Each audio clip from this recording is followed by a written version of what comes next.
of Kittens and Broken Things. Chapter 76. Kara and Garrus. A year after Sanctuary was founded. Over dinner she told him, "Senar's challenged me to figure out the genetic variant on the carrot cake tree. He says it's very close to the red velvet, and that's probably because of the cream cheese frosting. Whatever it is, he's done it with minuscule changes to the code. It's beautiful.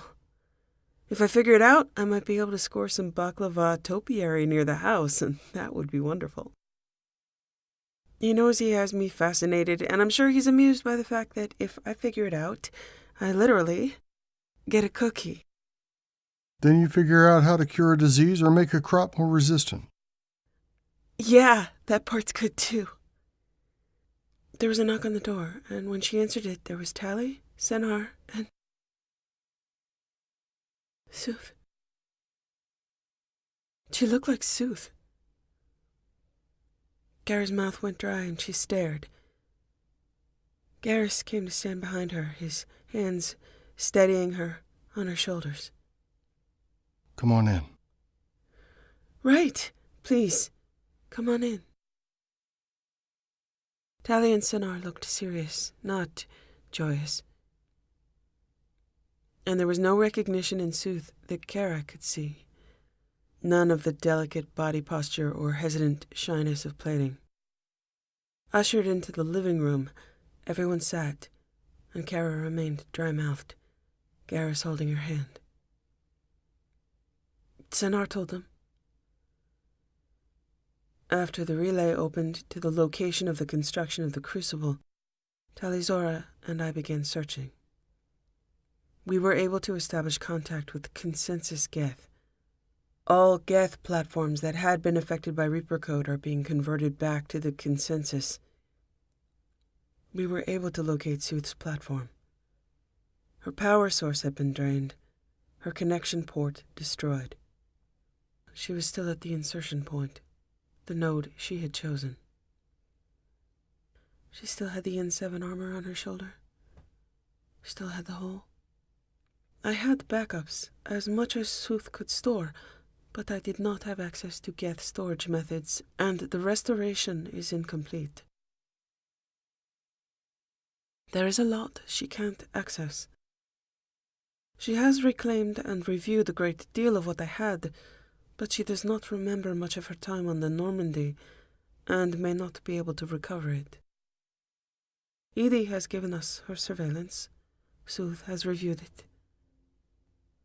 We thought she would like to meet you.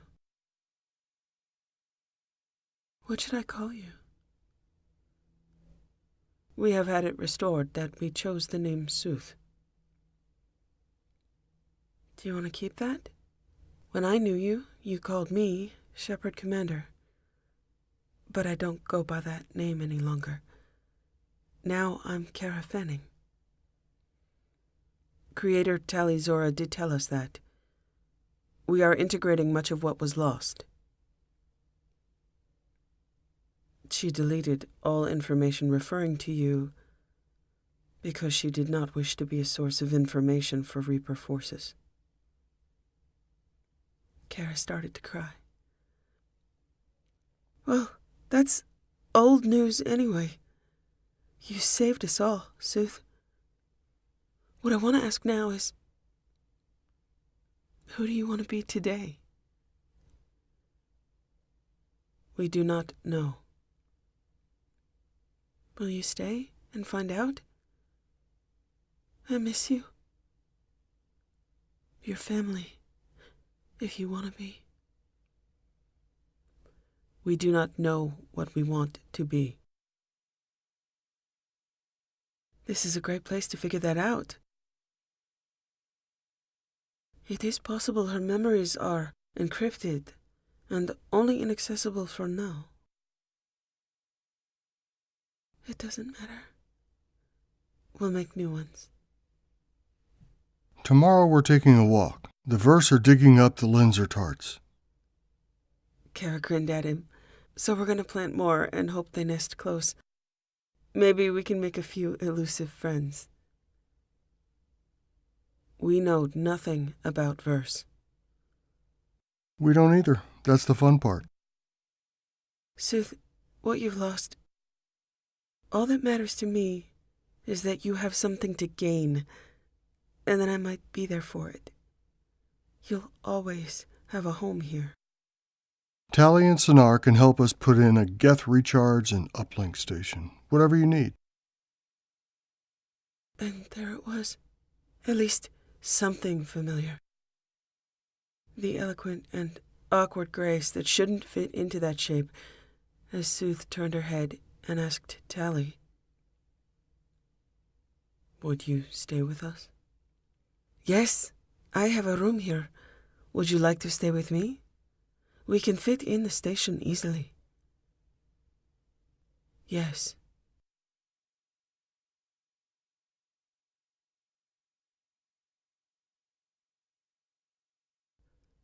Drelatem and Senar. 2 years after duplication. She still had no idea what time it was, or what day it was, and it didn't matter. Concepts without reference to other concepts slipped out of context. She found no reason to leave where he'd brought her, no need to ask after the other her or Garrus. Maintaining her commitment to here and now and him. She didn't think he was headed toward galactic domination, except that he was definitely headed toward galactic domination. It was complicated. She didn't always agree with him. Okay, she disagreed with him a lot. She found she enjoyed disagreeing with him a lot. Remaining mortal had had a few snags in the beginning, but as she had suggested, monitoring of her vital indicators worked as a practice. He knew before she was hungry that she was hungry, knew before she was tired that she was tired. Rather than ever pushing her beyond those points due to expression of his own desires, he insisted on their primacy, relying upon her objective indicators, satisfied in part his need to know, his need to control, his need to fulfill what she wanted before she knew she wanted it. She appreciated the fact that the duplicate Kara might have been shockingly, stunningly jealous of her. Or might not have been. And she had come to the conclusion that divergent paths deserved privacy, and some level of personal smug at having both won incalculable lotteries in terms of mates. This was a place for communion, and that's what happened. Communion also included a lot of discussion, debate, argument. Much of the policy of the new god was up for formulation and debate, and she was lucky enough to be an advisor. Currently, they were under the moon, and she was on his lap.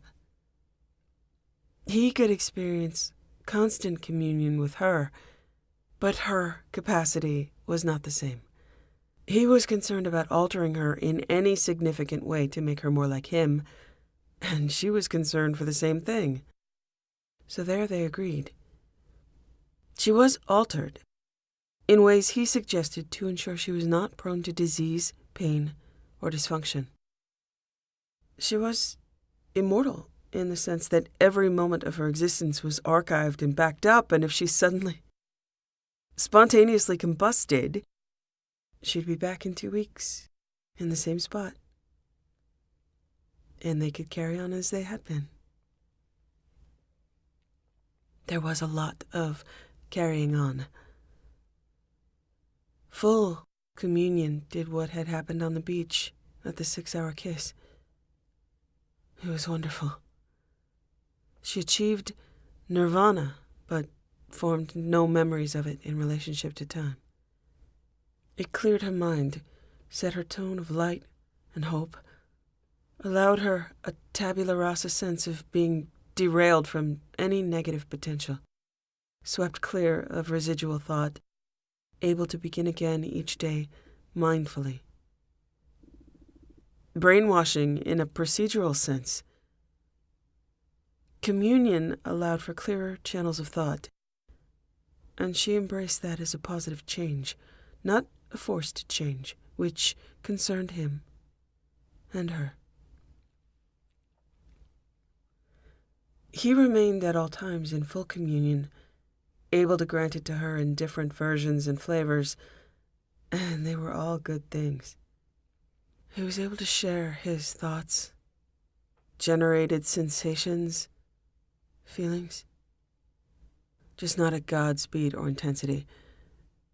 He had warned her that would wipe her out, and he would need to restore her to herself. They learned integration of her thought process, and despite the capability of sharing thoughts, they maintained the habit of speech, where he did not finish or start her sentences for her, or not all the time. They both insisted on at least occasional speech for their own reasons. Speech overall required picking a direction and traveling there intellectually. Internal thought was much more amorphous and multi-directional, overwhelming in spontaneous speed, taking paths she could not follow. Her own thought had often been like a particle collider, moving too fast and then splattered against a wall for analysis of the original intent. Speech slowed her down and helped her focus on one thing. Experiencing everything at once was for time spent without words. He learned the mechanics of control over her, and learned he could introduce thought, emotion, and directives with a particular tag to it, so she knew it was from him, and she could maintain her own choices. He might be able to follow trillions of lines of action and thought and formulation each moment, but they both wished for her to maintain a mortal viewpoint and sensitivity to the needs and limitations of that state. The god at the crucible had fallen to insanity, possibly on the basis of isolation and unchallenged power.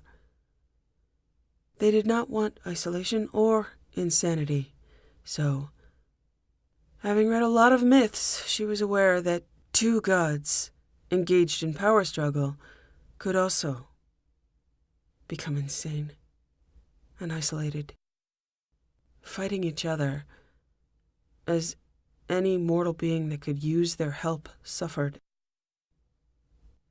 They used his model of creating an intended circuit, of power flowing through them in as much balance as they could maintain.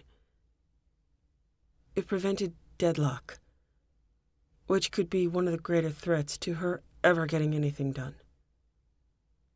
She had spent enough time on conflict. Now she wanted accord. She wanted communion. Discussing his plans as his power expanded and his influence grew was the most common source of argument, debate, and contrast of viewpoint. Much of the earlier phases of recovery after the Crucible had been dictated by the circumstances of where he was and what he saw. Stopping the fighting had been the first concern. Aiding the wounded had been the second. Feeding the hungry, the third. Curing the sick, the fourth. Those would always be constant needs. There would still always be fighting. There would still always be wounded. There would still always be those that were hungry and those that were sick. Reapers could not stop fire, flood, volcano, natural disasters, loss of containment, collision, or vacuum. There were always relief efforts and rebuilding and construction. The more his influence spread, the more control he had, the more potential abuse of that control was possible. She formulated her objections and concerns without interference from him. Well, without constant interference. He interfered a lot. Communion was distracting. Sex was distracting. Meeting him in her dreams was... Look, she wasn't really saying she minded being distracted. She just had to focus occasionally. Like now, as she told him, you can't just push into Veferit's system. I assure you, I can. You shouldn't. There is slavery there, Dralatem. It's a very young civilization. It is a very young civilization that should not poison itself, should not grow into an older civilization with a history of slavery. Surveillance reveals widespread suffering. So you land in whatever form, enforce your surveillance, enforce your law, change their economy, change their culture? What remains of the people of Veferit? Once you go there, they belong to you forever. Is that so bad? Belonging to me forever? I'm not falling for that. There are children serving as slaves. We could prevent that. But should we? Dralatem, there are no gods but us. Learning the lessons of fire is all very well in theory, but the lessons of fire are learned and can be taught and accepted with less suffering than learning through trial and error and the pain that route provides. All that remains to be learned on that subject is recursive suffering that we could prevent. You are hopeful that they could learn on their own, but they can learn of other things after learning of this. Discovery and individuality can be recreated, but I am not willing to risk further suffering in those that would choose otherwise. I am a child of Rakana. Rakana will be well, because I intervened. But if you... He pressed a thrill of sensation through her nerves, and she narrowed her eyes. Stop that. Never. You like that? I don't like that. I like that. Plus, your timing is suspect. Your first and second points are intriguing. Your third point is insignificant, as you cannot stop me. This is serious. Indeed, it is. As you have pointed out, although you have not proven it, subjugation to my whims may not be approved of in all quarters, but here, with you. Like this just occurred to you? Quiet. Be subjugated. You can't win every argument that way. That depends upon your definition of winning. I understand your concern, but I can prevent the potential suffering of uncounted people who would otherwise die to brutality, avarice, and starvation. Historically, interference in other cultures has not gone well.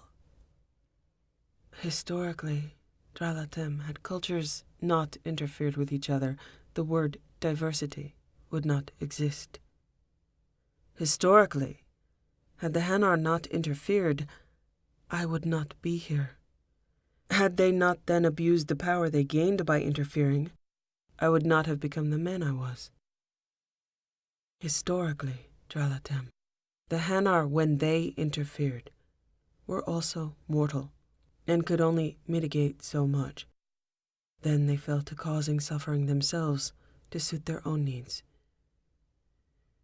History did not include a god that could in fact interfere and rescue the powerless. and help them maintain their culture, their diversity. A God that has all his needs provided through his menopause.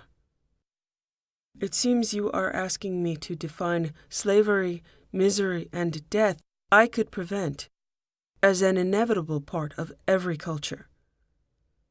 That you wish to avoid making mistakes, maintaining your remote judgment of superiority, and encouraging inaction, being blameless. Yet I can and should blame myself for not intervening. Your people, my people, worshipped gods. Gods that were not real. Then as a God that is real, all the more reason to intervene when required. It is required. We have power. That creates responsibility. We must not remain blindly ignorant. Once we know of an issue, we must address it, not become paralyzed through fear of changing natural history. Much of natural history, Dralatem, is freighted with suffering. If I prevent suffering, and it costs individuality or culture, things that can be regained, I would ask you to consider every mother that exists with a newborn child that is dying from starvation, neglect, abuse, ignorance, and whether or not she wishes for her child to live healthy and part of a community that understands and cares for them, or die ignorant and unique. You cannot become an advocate for ignorance and label it free will. There are cultures that develop rich religions and art, and yet that religion and art is revered while the individuals in that culture die entirely unheralded and in isolated pain. The irony, Dralatem, is that most of the art and religion is there to appeal to a God that could ease suffering, heal disease, relieve hunger. Would you demand that each mother pray to you? Would you step into that role of God? I do not desire worship, Dralatem, unless it is from you, and even then only in specific forms. I admit to favoring prostration as an act of devotion, but only in your case. And that desire occurred to me long before becoming a god. Every mother already hopes and prays. She should have access to the ability to appeal to me. Once again, we speak of consent. A mother cannot give consent if she is uneducated as to my existence or potential capabilities. A child cannot express anything but its own suffering. If there is no framework for consent, I must provide it. I must inform them. They will perhaps not produce glorious prayers and rituals to the god of fire, as that potential god has been preempted and does not, in fact, exist. They will be granted life, knowledge, the security and ability to create their own art, when they are not dying from preventable causes and ritualized abuse and neglect. Individuality, culture, and diversity spring from sources other than pain. Turian art will always be different from human art, from Drell art. Each person can express their unique point of view, composition, and thought. It will not be uniform. Our ability to facilitate survival and autonomy should be granted to all that need it. And many need it, Dralatem. That I will do it is a demand of my nature. How we do it, I appeal to you to help me create. In your life, you set out to inform all peoples of a threat they did not understand from a god that had been cruel and unknown. You sought to spare their lives, to ask them to work together. You created me. What is the difference between our mission then and our mission now, except in degree? I seek to carry forward your wishes, the end to death and suffering. I would set out to inform all people of the reality of the lives they live. Physics, technology, and potential intervention. I wish to represent truths. I wish to make the circumstances of the organic and the synthetic more favorable to survival and productivity, allow self-realization that does not revolve around dysfunction and misinformation, does not require slavery and suffering.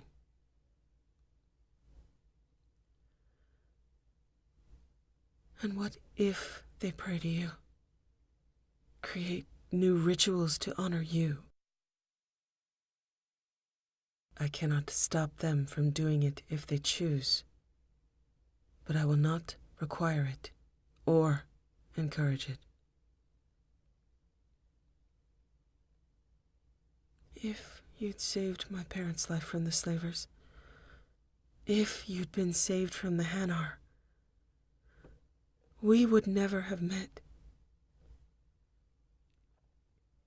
Perhaps nobody like you or I will exist again. Would you wish that upon anyone? I would not. Before I was a god, I told you that you had been born precious. That is still true for you. It is still true for them. I never valued Lal over Kara once I knew Kara existed. If you were 16 years old again, if you saw a slaver ship attempt to land yet be stopped or destroyed, would you tell whatever god intervened that they had no place there? Could you tell your parents that history must go as the Batarians had intended, that it was right that they were torn from you, from each other? Because... why? If I were a 6-year-old child, and you could take me from the Hanar, would you force me into that slavery so I could become the man that stood at your side? I know your answer. If we can keep the innocent and precious from being preyed upon, Dralatem, we must. People must make art of themselves, of their own truth. They must not be carved into the art of another's will. You've destroyed slavers? Wherever I find them, yes. How often do you find them? Too often, Dralatem. I would prefer that each born creature had an inviolate right to speak to me. That would require an implant? That would make them reapers? You'd be able to control them? An implant would not dictate control. It would only be communication. Potential control, where someone does wish to live our inspiration, live the choices you and I make together, to open themselves to that. That is possible. That may happen as the prayers may. That may be our prayer, our ritual. The form that takes, I do not know. That we must decide. Maybe create zones where you don't interfere. Those places would be harbors for slavers, for the abusive. I cannot allow it. Children would be born there with no recourse. They would be abused, and enslaved. I claim the right to kill and not convert those who have chosen slavery and murder. I do not seek power over everyone. I seek for individuals to have power over their own circumstances. Except that it will result in you having power over everyone. We will find our way, Dralatem. Perhaps we make mistakes with the Vefrid. We will set children free, and I doubt that those children care about historical precedent or potential interference in culture. I must hear their voices.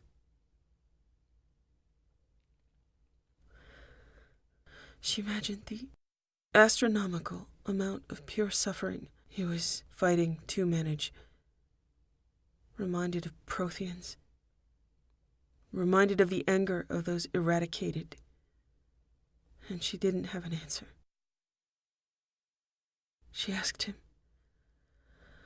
out of the trillions of platforms that you're managing, more now than ever before, you're pushing into new places, seeing and hearing the suffering? Yes. Should I hear it? He was silent. His hands tightened around her waist, and then his mouth moved on her throat. I do not wish to place more suffering in your mind to prove it exists. There is enough there. I have the words to convey it. And there is enough already there. But if I'm thinking historically, and I should think, as you said, mind by mind, and I can't? His hand moved to smooth her hair. We strive to preserve your limitations for a reason. You are Dralatem, precious and valued for who you are, not what you can do. What must be done, I will do. You have suffered enough. But no, I will kill slavers when I find them. Do you disagree? No. We will save those we can save. We must, Dralatem. I can bear it all the minds, all the suffering. You have had enough pain placed in your mind. I do not wish to give you more. I do not wish to share the mercilessness. I do not wish to place that knowledge directly into your mind, where the screams and echoes of so much suffering would wake your own memories. If I were to change you, to give you the capacity to carry it all as I do, I would make you again a martyr, and unlike yourself, and that is something I reject as an outcome. I cannot allow it. Please,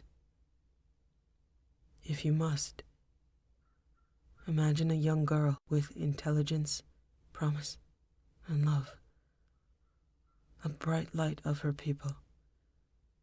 Imagine she was home in her bed playing Pawnifa against herself, instead of throwing balls of paper for her kitten and reading Shakespeare. Imagine her home taken. Imagine her taken, having seen her parents fight, having seen her parents killed. Imagine a chip introduced, and the light gone from her eyes, gone from her heart, gone from her mind, gone from all the potential hearts she might have touched in a life. Imagine she suffered at the hands of slavers. Imagine she experienced hatred, pain, neglect, and abuse until her life ended brutally and soon after. Her body burned, nameless. That is all you need to imagine, and all I need to imagine, to know that the innocent are infinite in value, and why they must not be abandoned. Imagine children without her potential. They are not gifted. They are not brilliant. They are not special to anyone. They are not special, possibly, even to themselves. They will not save a galaxy. They will not do more with their lives but live it. Perhaps poorly. Perhaps badly. Perhaps that is the best they can do. They are still special to me. I would not save them because they remind me of you or of me, or because they have some value as worshippers. I would save them because they should live their life, and they should know they are special. And someone should defend them. And we can do that. She was crying, and he turned her until her head was against his chest, one of his hands in her hair, and the other at her waist. He cleared a space in the storm of memory with will and communion, held back the smoke.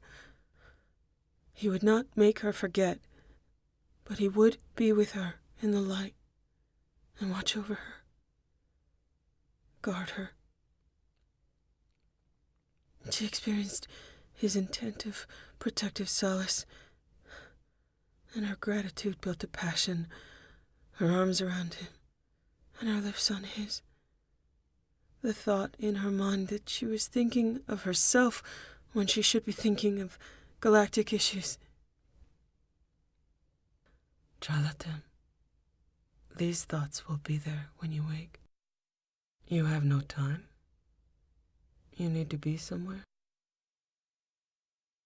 His lips traveled over her skin, creating small and growing pulses of pleasure, heat blooming through her as he teased.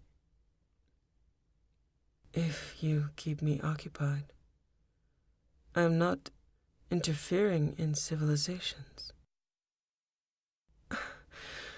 You're already implementing this everywhere, and I can only argue from one place in time.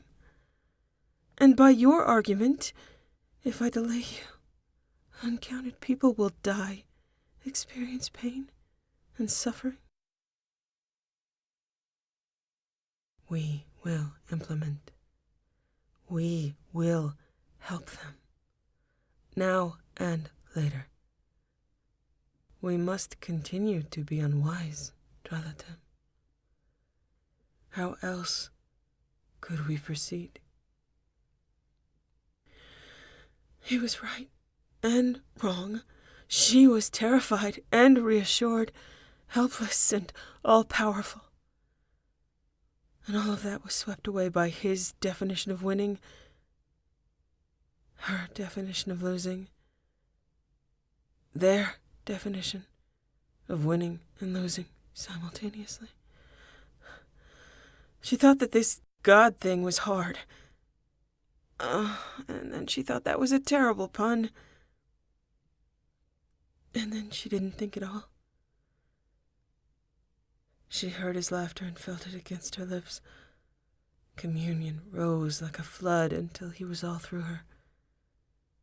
Time became meaningless, and there was nothing outside them, and they were perfect. She lost her grip on reality as his grip on her tightened and held.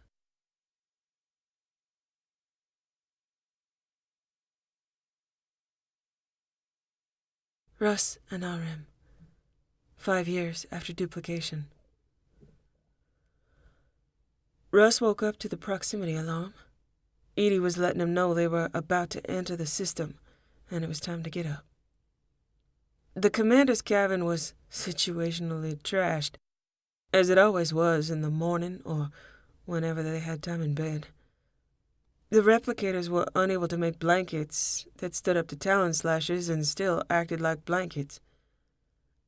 So they just made new blankets every day, sometimes more often, because Hemoris Vicarian was a very lucky man. He nipped at R's neck and whispered that it was time to get up. R disagreed, and that led to Russ agreeing with him, and then missing his timed summons to the conference room. But he was the commander, so too bad. Senar had rebuilt the Normandy to include Reaper Tech, the Ferox crew, and the Normandy crew. And she was the SR-3. Russ was in command, and he liked it that way very much. R didn't want command, and Russ liked it that way very much also. R wanted to drive a gun, so that's what he did. Russ was always certain to make sure his Ava got what he wanted. The conference room held Klav, Kimin, and Kaplunk. Russ had tried to call the team the KKK, but EDI had informed him he should choose another name, as any human hearing of it would associate it with something else. As nobody on the team was human, he didn't care. But then he looked it up, and he cared. He waved. Nobody asked why they were late. Klav just laughed slowly, and Kimin rolled her eyes. Kaplunk attacked him, and that was all fine.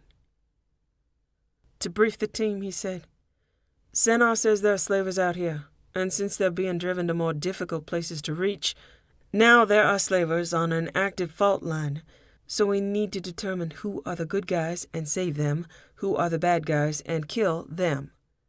Try not to die to earthquakes or snipers. Klav interjected, Ha! You guys die all the time. Kimin shrugged. We just get 2 weeks off. Yeah, but Kerplunk doesn't like it.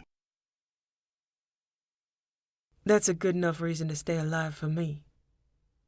Move out.